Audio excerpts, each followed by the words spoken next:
বৰপেটাৰত আৰক্ষীৰ অভিযানত ড্ৰাগছৰ পেকেট আৰু 29টা কণ্টেইনাৰ সহ এজন আটক।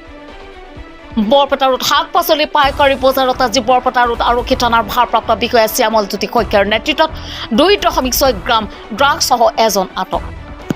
ধৃত ড্ৰাগছ সৰবৰাহকাৰীজনৰ পৰা ড্ৰাগছৰ পেকেট সহ 29টা কণ্টেইনাৰ আৰু নগদ ধন 3,280 আৰু এটা মোবাইল জব্দ।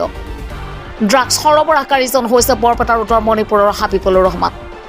বৰ্তমান ড্ৰাগছ সৰবৰাহকাৰীজনক জেৰা অব্যাহত ৰাখিছে বৰপেটা ৰোড আৰক্ষীয়ে। পৰৱৰ্তী সময়ত ড্ৰাগছৰ বিৰুদ্ধে অভিযান অব্যাহত থাকিব বৰপেটা ৰোড আৰক্ষীৰ। News desk report B24 news. Drugs ধৰা পৰিছে।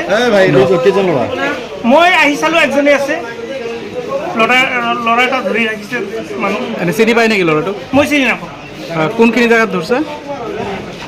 এইখিনিতে জাগাখিনিৰ নাম কি?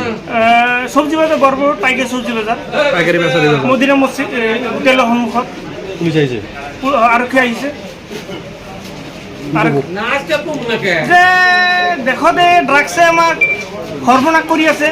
ড্ৰাগছৰ পৰা আমি কেনেকৈ হাত সাৰিব পাৰি, সেইকাৰণে আমাৰ আৰক্ষীয়ে তথা আমাৰ প্ৰশাসনৰ পৰা বা মুখ্যমন্ত্ৰী মহোদয় যদি আমাৰ ভাল পদক্ষেপ লয় আমি ভাল পাম। ৰাইজ আমাক যুৱ চাম কি অধঃপতনৰ ফালে যাই আছে। এই ড্ৰাগছে আমাক বহুত ক্ষতি কৰি আছে। ড্ৰাগছৰ ফলত দেশত চুৰি ডকাতি এইবিলাকো বৃদ্ধি পাই আছে। আৰু কি কিমানখিনি কৰিছে মই সন্মুখত যোৱা নাই।